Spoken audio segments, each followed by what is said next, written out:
कहानी की शुरुआत होती है एक सिंपल से अपार्टमेंट कॉम्प्लेक्स में, जहां एडम नाम का एक लड़का शायद की नींद सो रहा होता है। सुबह देखने में बिल्कुल नॉर्मल लगती है, लेकिन तभी एक अजीब और डरावनी सी आवाज उसे नींद से झटके से जगा देती है। उसका दिल जोर से धड़क रहा होता है। समझ नहीं आता कि ये आवाज कहाँ से आई। वो बिस्तर से उठता है और डरते हुए दरवाजे के सुराख से बाहर झांकता है, पर हॉलवे बिल्कुल खाली होता है। दिल में एक अजीब सा डर लिए वो टीवी ऑन करता है, जहाँ पर अब कोई प्रोग्राम स्क्रीन पर नहीं आ रहा था, बस चल रही थी तो एक इमरजेंसी वार्निंग कि सब अपने घर पर रहे, कोई भी बाहर न निकले। वो हैरान भी होता है और थोड़ा डर भी जाता है। अभी वो ये सोच ही रहा होता है कि बाहर से लोगों की जोर जोर से चीखने की आवाजें आने लगती है। एडम भागकर बालकनी में जाता है। नीचे का मंजर देखकर उसके पैरों तले जमीन खिसक जाती है। लोग इधर उधर पागलों की तरह भाग रहे थे। हर तरफ चीखों पुकार मची हुई थी। सब कुछ तहस नहस हो गया था। लोग एक दूसरे को बेदर्दी से जानवरों की तरह काट कर खा रहे थे। तभी अचानक एक हेलीकॉप्टर कंट्रोल खो बैठता है और सामने वाली एक बिल्डिंग से टकरा कर क्रैश हो जाता है। धमाका इतना तेज था कि एडम पूरी तरह हिल गया। फिर वो नीचे सड़क पर देखता है, जहाँ भीड़ में एक छोटी बच्ची थी। उसे लगा कि वो भटक गई होगी, लेकिन अगली पल वो बच्ची भयानक तरीके से अपने पास पड़े एक आदमी को जानवरों की तरह काटने लग जाती है और उस पर हमला कर देती है। ये देखकर एडम डर जाता है और समझ जाता है कि अब ये जो लोग उसे नजर आ रहे हैं, ये इंसान नहीं रहे बल्कि ज़ॉम्बीज़ बन चुके हैं। डर के मारे एडम वापस अंदर भागता है और बालकनी लॉक कर देता है। वो जानता था कि ये वायरस तेजी से फैलता है, कहीं ये वायरस उसे भी शिकार न बना ले। अब वो डर रहा था, उसके सांस फूले हुए थे। वो भी अपने आप को नॉर्मल ही कर रहा था कि तभी उसके मेन डोर पर जोर जोर से नॉक होने लगी। एडम डरते डरते सामने गया तो वहां पर उसका नेबर था। इंसानियत के नाते उसने दरवाजा खोल लिया, क्योंकि उससे पहले उसके नेबर ने उसे यकीन दिलवाया था कि मैं इन्फेक्टेड नहीं हूँ। वो आदमी बताता है कि मेरे दोस्तों ने मुझ पर हमला कर दिया था, लेकिन मैं किसी तरह बच आया। एडम जिस टाइम उसके पीछे पीछे था, उसकी गर्दन पर वो काटने का निशान देख लेता है और समझ आता है कि ये आदमी भी कुछ देर में वही ज़ॉम्बी बनने वाला है। एडम अभी सोच में ही था कि वो क्या करे कि वहाँ आदमी की आंखें सफेद पड़ने लगी। एडम ने अपनी सेफ्टी के लिए एक चाकू उठा लिया और जैसे ही वो आदमी बाथरूम से बाहर निकला तो वायरस ने उसकी बॉडी पर असर दिखाना शुरू कर दिया। आंखें उसकी पहले ही सफेद पड़ चुकी थी, अब उसकी पूरी बॉडी अजीबोगरीब तरीके से मुड़ने लग जाती है। मुंह से उसके खून आता है और वो भी एक ज़ॉम्बी में बदल जाता है। एडम चिल्लाता है कि मेरे घर से निकल जाओ, लेकिन वो आदमी अब उसी की तरफ बढ़ रहा था। अपने आप को बचाने के लिए एडम कोई चीज उठाकर उस पर मार देता है और उसे धकेलते हुए अपने घर के दरवाजे से बाहर फेंकते हुए अपने घर का दरवाजा बंद कर देता है। दरवाजे के होल से उसने देखा था कि जैसे ही उसने अपने नेबर को बाहर गिराया था, बाहर खड़े हुए सारे ज़ॉम्बीज़ भूखे शेरों की तरह उस पर टूट पड़े थे। कांपते हुए हाथों से एडम दरवाजा लॉक करता है और हैवी फर्नीचर दरवाजे के आगे लगा देता है। वो डर भी रहा था और उसे ये भी एहसास था कि वो अपने इस फ्लैट में पूरी तरह अकेला है। मैसेजेस चेक करने पर उसे अपने पेरेंट्स के टेक्स्ट मिलते हैं। उन्होंने लिखा था कि शहर खत्म हो रहा है, सभी रास्ते बंद हैं, हम तुम तक नहीं आ सकते, बस तुम घर के अंदर रहना और जिंदा रहना। ऐसे ही शाम हो जाती है। डिप्रेशन और टेंशन उसे खाने लगी थी। अपने आप को नॉर्मल रखने के लिए और स्ट्रॉन्ग रखने के लिए वो बहुत से मोटिवेशनल नोट्स लिखता है और पूरे घर में चिपका देता है। वो अपने घर का सारा खाना एक जगह सेव करता है और उसे कुछ इस तरह से डिवाइड करता है कि वो इसी खाने को ज्यादा से ज्यादा दिन खा सके। दिन गुजरने लगते हैं और एक हफ्ता बीत जाता है। वो रोज लैपटॉप पर वीडियो डायरीज रिकॉर्ड करता है ताकि उसे ऐसा महसूस हो कि वो किसी से बात कर रहा है। रोज वो पेरेंट्स को कॉल करने की ट्राई करता है, पर कोई जवाब नहीं मिलता। पानी खत्म हो जाता है, यहाँ तक कि पानी के नल भी सूख जाते हैं। एक एक कतरा पानी आना भी बंद हो जाता है। अब तो खाना भी ना के बराबर बचा था।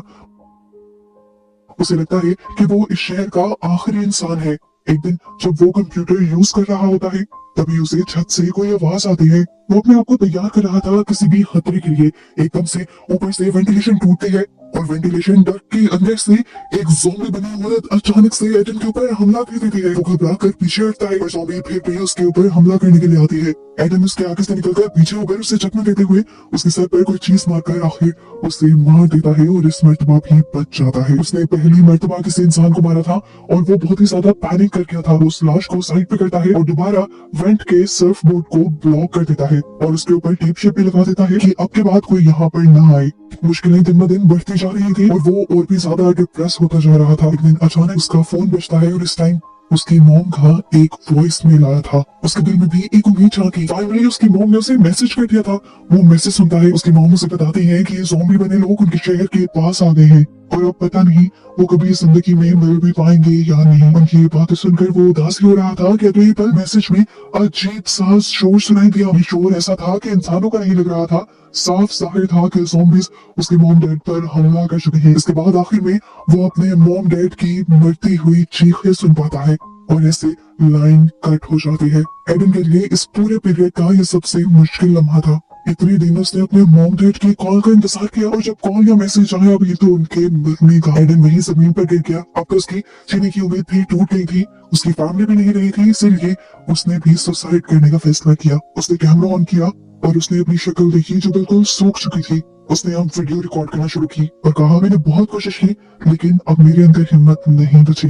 पहले पानी खत्म हुआ था, फिर खाना खत्म होने वाला है, बिजली भी चली गई है और भूख प्यास से तड़प तड़प कर मरने से अच्छा है कि मैं एक ही मरतबा खुदकुशी कर लूं। ये कहकर वो वीडियो बंद करता है और रस्सी का फंदा बनाते हुए वो कुर्सी पर चढ़ जाता है। लेकिन इससे पहले कि वो भी जान लेता, उसकी नजर सामने वाली खिड़की पर पड़ती है जहाँ सामने वाली बिल्डिंग में एक और लड़की थी, एक जिंदा इंसान जो कि ज़ॉम्बी नहीं थी। और एडन को उसे देखकर ऐसा लग रहा था कि जैसे उसे नई जिंदगी मिल गई हो। उसी टाइम एडन ने सुसाइड का फैसला छोड़ दिया और वो नीचे उतर आया। जल्दी जल्दी में नीचे उतरने के चक्कर में उसका गला भी घुटने वाला था।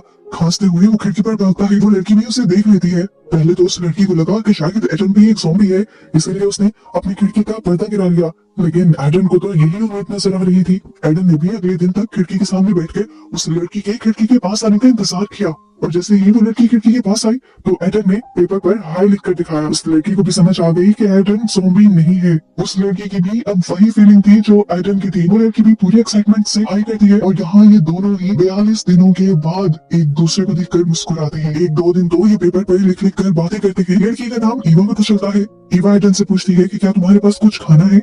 एडन बताता है खाना तो नहीं है पर पानी है। ऐसे ही कुछ दिन और गुजर जाते हैं और एक दिन तेज बारिश होती है। एडन की खुशी का ठिकाना नहीं था क्योंकि पानी का एक सोर्स मिल गया था। घर के सारे बर्तन बालकनी में रखकर वो पानी जमा कर लेता है और हफ्तों बाद नहाता भी है। उसे पता था कि ईवा के पास भी पानी खत्म हो गया है, इसलिए वो ईवा तक पानी पहुंचाना चाहता था, लेकिन घर से बाहर वो निकल नहीं सकता था। बहुत सोचने के बाद उसने एक आइडिया लगाया और घर के सारे कपड़े बांधकर एक रस्सी बनाई। उस रस्सी की बॉल बनाते हुए उसने ईवा तक फेंक दी। ईवा ने जैसे ही वो बॉल पकड़ी तो उस रस्ते के जरिए एडन ने ईवा के पास पानी की बोतल पहुंचाई। लेकिन जैसे ही वो पानी की बोतल बालकनी की रेलिंग से टकराई तो वहां पर बहुत ज्यादा शोर हो गया और शोर से अट्रैक्ट हो गए ज़ॉम्बीज़। रस्ते और रस्ते के पीछे एक जिंदा इंसान को देखकर ये ज़ॉम्बी ईवा वाली बिल्डिंग के ऊपर चढ़ना शुरू हो जाते हैं और एडन भी ये सब देख लेता है। ईवा को बचाने के लिए एडन एक बोतल ज़ॉम्बी के ऊपर फेंकता है ताकि वो उसका ध्यान भटका सके और इस काम में वो कामयाब भी हो जाता है।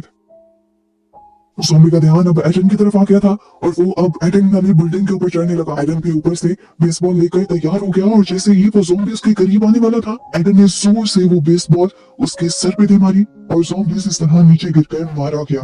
फाइनली ज़ॉम्बी से तो बच गए थे, लेकिन मसला तो वही था कि अब भूखे और प्यासे थे ये दोनों। एडन को पता था कि खाना ना मिला तो भी मर जाएगा और अगर उसने खाना ढूंढने के लिए थोड़ा सा रिस्क ले लिया तो कुछ परसेंट उम्मीद है उसके बच जाने की। ये सोचते हुए फाइनली वो कोई 45 दिनों के बाद घर से बाहर निकलता है और आसपास देखता है तो कोई ज़ॉम्बी नहीं था। उसे अपने नेबर की लाश वहीं जमीन पर पड़ी मिलती है। जल्दी से वो उसकी पॉकेट टटोलते हुए उसकी चाबियां निकाल लेता है ताकि वो उसके घर से कुछ खाना चुरा सके। लेकिन इतने में ही यहाँ पर ज़ॉम्बीज़ का एक झुंड आने लगा। एडन ने देखा कि उसके पास इतना टाइम नहीं था कि वो अपने अपार्टमेंट में वापस जा सके। ज़ॉम्बीज़ से बचने के लिए वो वहीं उसी लाश के साथ लेट गया और उसने दूसरी लाश को अपने ऊपर कर दिया और खुद भी मरने का नाटक करने लगा। पुरानी लाश की स्मेल की वजह से ज़ॉम्बीज़ को लगा कि एडन भी मरा हुआ है, इसलिए वो एडन को इग्नोर करके आगे बढ़ गए और ऐसे फाइनली उसकी जान बच गई। ज़ॉम्बीज़ के चले जाने के बाद वो उठकर अब अपने नेबर के घर चला गया था। उसने जाकर देखा कि बेड पर एक लाश थी। उसने ये देखने की जहमत भी नहीं की कि क्या वो लाश कोई ज़ॉम्बी तो नहीं और वो किचन में चला गया। किचन का सामान देखकर तो उसकी खुशी का ठिकाना नहीं रहा था।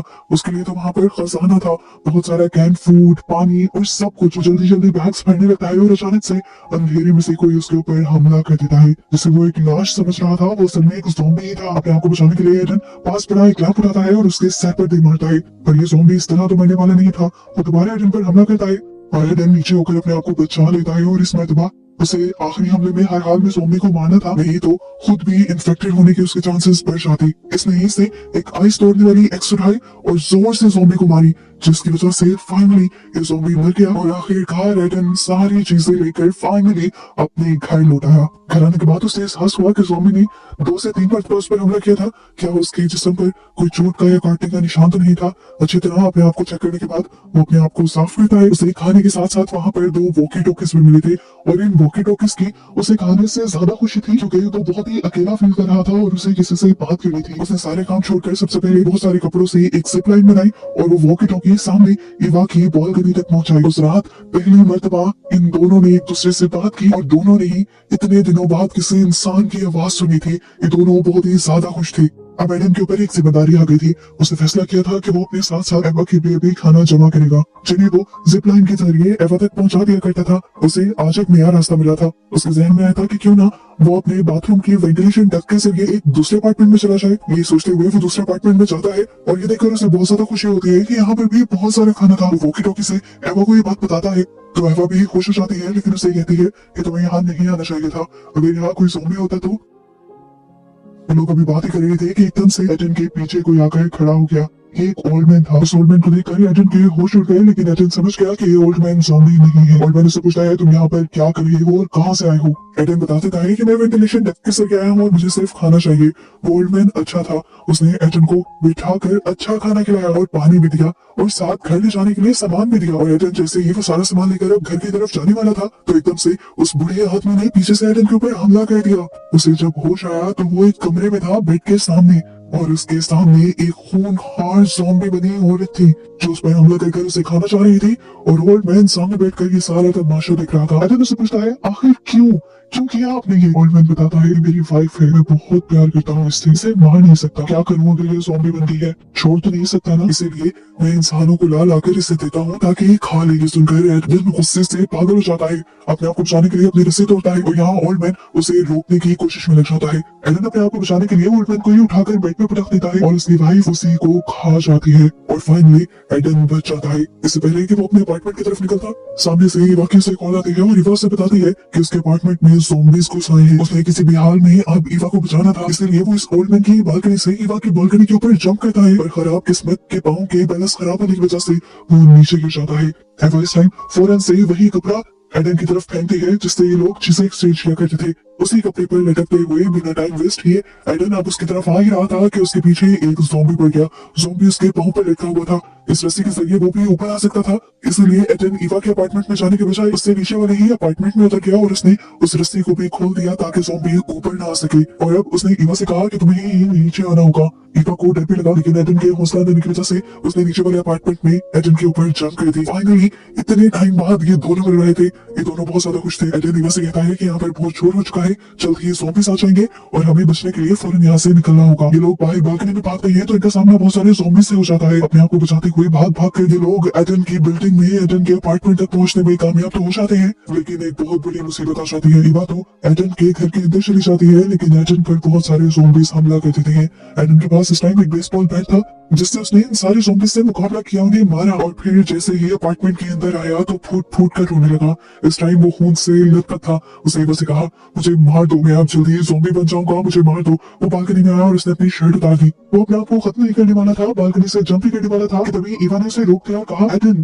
तुम बिल्कुल ठीक हो, तुम पर कहीं काटने का निशान नहीं है, तुम पर बस ज़ॉम्बीज़ का खून लगा है। ये दोनों जिंदा थे, सही थे। जानकर कि दोनों बहुत ही ज्यादा खुश हो जाते हैं। एक दूसरे को जिंदा सलामत और एक साथ देखकर ये दोनों बहुत ही ज्यादा खुश हो गए थे और दोनों में ही दोबारा से जीने की उम्मीद जागी थी। ये दोनों इससे पहले कि अपने मिलने को सेलिब्रेट कर पाते एडन के घर के बाहर दोबारा ज़ॉम्बीज़ की आवाज आने लग जाती है। ये लोग जल्दी से दरवाजे के आगे फ्रिज रख देते हैं और दरवाजा खुलने से बचा लेते हैं और फिर एक दूसरे से वादा करते हैं कि जल्द ही वो इस ज़ॉम्बी वाली सिचुएशन से निकल जाएंगे और फिर ये जिंदगी एक साथ गुजारेंगे। ये कहकर ये दोनों एक दूसरे को हक करते हैं और इस तरह इन दोनों के मिलने पर ये मूवी यहाँ खत्म हो जाती है।